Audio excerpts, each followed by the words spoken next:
Hello everyone, welcome back to easiest explain. Okay friends, आज हम thermodynamics की process के बारे में जानेंगे। ये हमारा थर्मोडायनेमिक्स इंट्रोडक्शन सीरीज चल रहा है, जिसमें कि हम लेक्चर 3 ये देखने वाले हैं और इसमें हम समझेंगे थर्मोडायनेमिक्स की प्रोसेस के बारे में।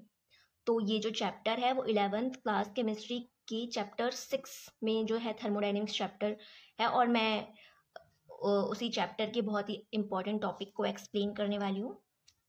तो देख लेते हैं प्रोसेस। तो first is isothermal process. What is isothermal process? कई बार आपने सुना होगा आइसोथर्मल प्रोसेस क्या होती है। तो हम यहाँ पर जो आइसोथर्मल प्रोसेस होती है, इसमें temperature is constant here. Okay, constant temperature पर ये रिएक्शन होती है।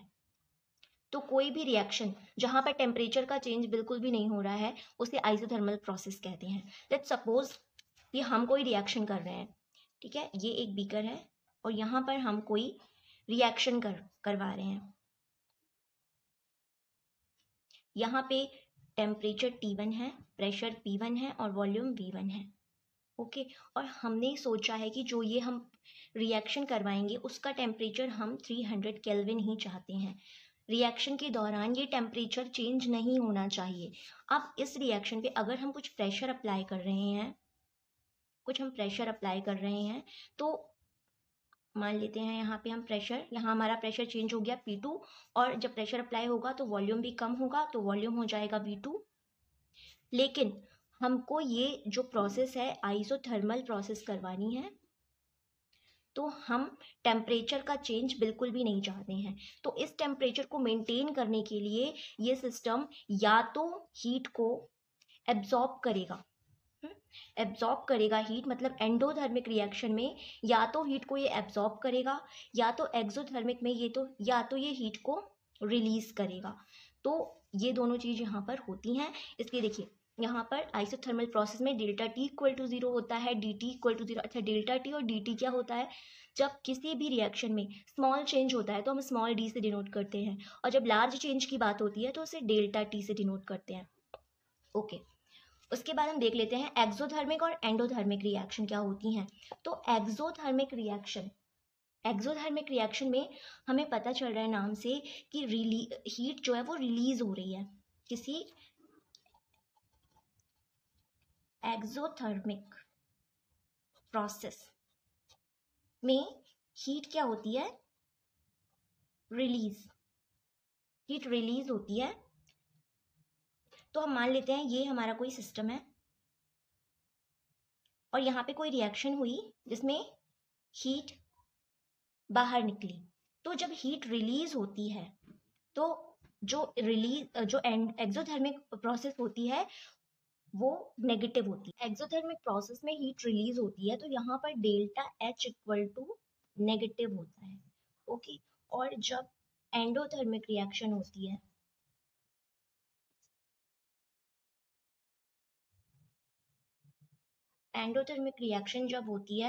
तो एंडोथर्मिक रिएक्शन में हीट क्या हो रही है? सिस्टम के द्वारा एब्जॉर्ब हो रही है। Heat is absorbed by system को हीट मिल रही है, तो delta H is positive hair.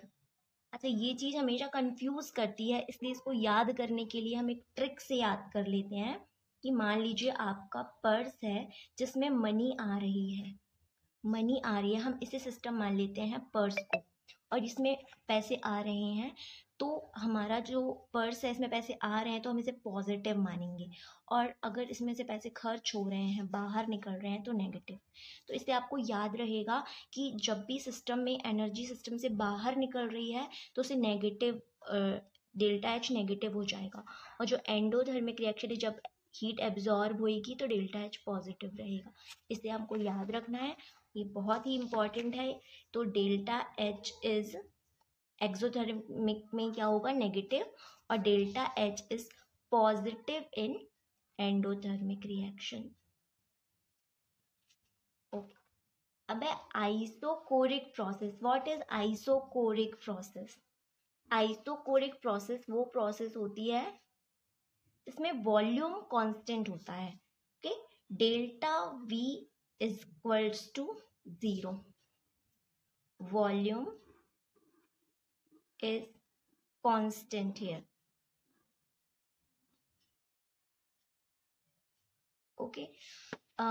या फिर हम ऐसा भी मान सकते हैं कि रिएक्शन किसी क्लोज्ड वेसल में हो रही है। अगर क्लोज्ड वेसल में रिएक्शन हो रही है, हमने यहाँ पर इतना बड़ा कोई सिस्टम लिया हुआ है, ये पूरा क्लोज्ड है और इसमें हम कोई रिएक्शन करवा रहे हैं, रिएक्शन इन क्लोज्ड वेसल, तो यहाँ पर वॉल्यूम ना ही बढ़ेगा और ना ही घटेगा। तो ऐसा जब हम कोई रिएक्शन करवाते हैं, ऐसी कोई प्रोसेस करवाते हैं, तो इसको बोलते हैं आइसोकोरिक प्रोसेस। ओके। उसके बाद है आइसोबारिक प्रोसेस। आइसोबारिक प्रोसेस क्या होती है? जब डेल्टा P इक्वल टू 0 हो या फिर dP इक्वल टू 0 है।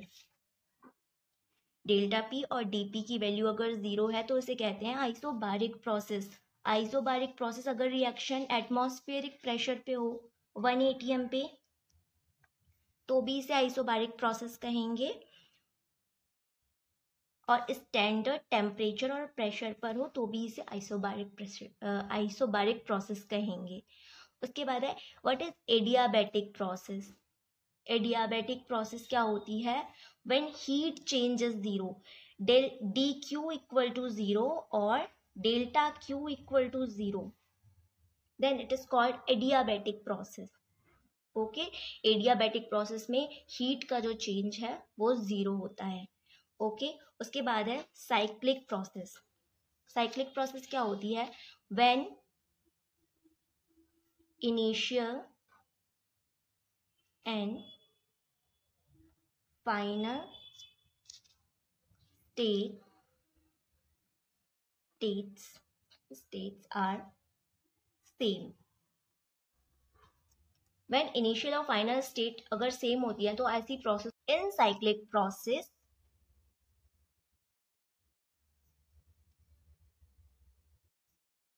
change in state function are always 0। तो ये चीज हमको हमेशा याद रखनी है। In cyclic process change in state function are always 0, but change in path function are not 0, but change in path function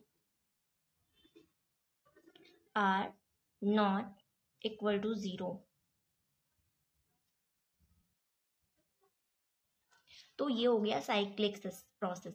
अच्छा, अब यहाँ पर हमें इंटरनल एनर्जी का अगर कोई फॉर्मूला रहता है, हमें एक चीज याद रखनी है कि अगर डेल्टा टी आइसोथर्मल प्रोसेस है तो जो इंटरनल एनर्जी का जो फॉर्मूला होता है, मैं यहाँ पर लिख देती हूँ। इंटरनल एनर्जी जो होती है डेल्टा ई इक्वल्स टू होता है NCV डेल टी।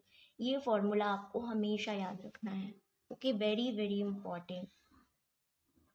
तो जब भी क्वेश्चन में आइसोथर्मल प्रोसेस दिया रहेगा तो इंटरनल एनर्जी भी 0 हो जाएगी, क्योंकि आइसोथर्मल प्रोसेस में डेल टी 0 होता है, तो internal energy equal to NCV del T. अगर डेल्टा टी 0 हुआ तो इंटरनल एनर्जी भी 0 हो जाती है। ओके। उसके बाद में यहाँ पर एंथैल्पी का जो फॉर्मूला होता है डेल्टा H का, वो होता है NCP डेल टी। तो when isothermal process is given in your question, तो internal energy and enthalpy both are equals to 0। आप कहीं पर भी क्वेश्चन में आइसोथर्मल प्रोसेस लिखा देख लो और आपको पूछा जाए what is internal energy and what is enthalpy, तो आपका आंसर हो जाता है 0। तो ये बहुत ही इंपॉर्टेंट टर्म है जिसको हमेशा याद रखना है। क्वेश्चन हमेशा आइसोथर्मल प्रोसेस, मतलब ये आइसोथर्मल प्रोसेस ही बहुत ही ज़्यादा इंपॉर्टेंट है एग्जाम पॉइंट ऑफ व्यू से। और एक एडियाबैटिक प्रोसेस, एडियाबैटिक प्रोसेस में हमें याद रखना है डी क्यू इक्वल टू 0। और जो फर्स्ट लॉ ऑफ थर्मोडाइनेमिक्स होता है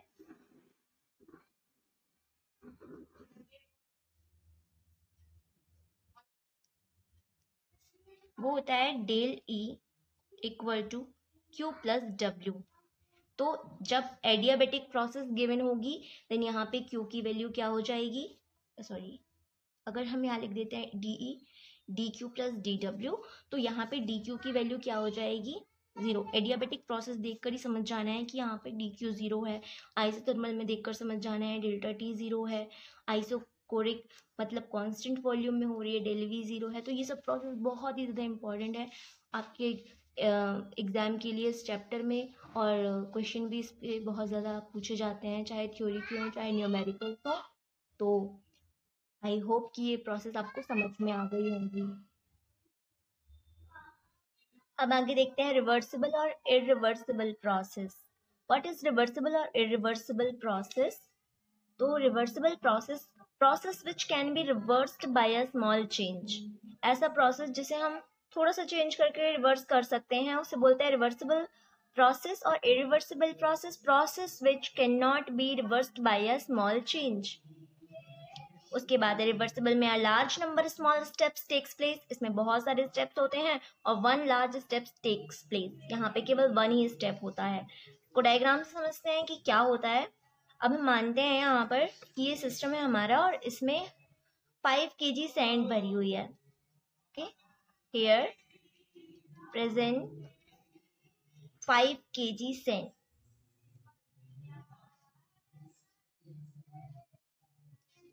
अगर हम यहां से एक एक सैंड का पार्टिकल निकाल रहे हैं, ठीक है, 1 पार्टिकल, एक बार में अगर हम एक पार्टिकल निकाल रहे हैं तो आप सोच सकते हो कि कितना स्लो प्रोसेस है, और ये प्रोसेस किसी भी टाइम पे रिवर्स हो सकता है अगर हम एक पार्टिकल निकाल रहे हैं। और ये दूसरा सिस्टम है, यहाँ पर भी 5 kg सैंड प्रेजेंट थी, लेकिन यहाँ पर क्या हुआ, एक ही बार में लार्ज अमाउंट निकाल लिया गया। यहाँ पर ये इनिशियल स्टेट था और ये फाइनल।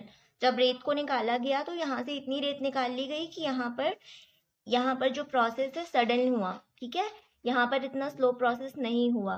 तो यहाँ पे a large number of small steps takes place. यहाँ पर बहुत सारे स्टेप होते हैं और यहाँ पर one large step takes place.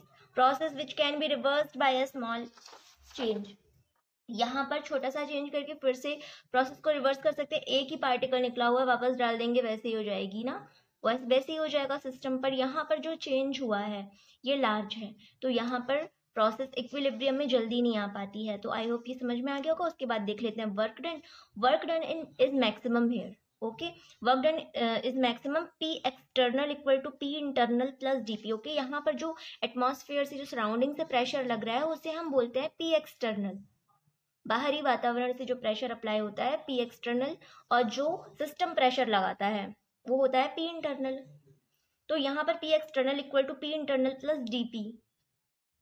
Okay, तो ये जो स्मॉल चेंज की वजह से ये जो प्रेशर लग रहा है वो हो रहा है dP। यहाँ पे बिल्कुल छोटा सा जो प्रेशर है, यहाँ पर जो P एक्सटर्नल है वो बिल्कुल थोड़ा सा ज्यादा हो रहा है, ठीक है, P internal plus P external. Work done is not maximum. P external is equals to P internal plus delta P। Okay, तो यहाँ पर ये जो डेल P है ये बहुत ही ज्यादा है। Equilibrium can be achieved at any time. Equilibrium can be achieved at initial and final position. यहाँ पर इक्विलिब्रियम किसी भी स्टेट पर अचीव हो सकती है, लेकिन यहाँ पर इक्विलिब्रियम केवल इनिशियल और फाइनल स्टेट पर ही अचीव हो सकती है। ओके फ्रेंड्स, तो आज हमने प्रोसेस के बारे में जाना कि कौन कौन सी प्रोसेस थर्मोडायनेमिक्स में होती हैं। तो अगर आपको प्रोसेस से रिलेटेड अगर आपके मन में कोई भी अभी क्वेरी हो तो आप कमेंट कर सकते हैं। और अगर आपको ये वीडियो पसंद आया है तो प्लीज़ एक लाइक करके जाइएगा और चैनल को सब्सक्राइब कर लीजिएगा। Thank you guys, thanks for watching.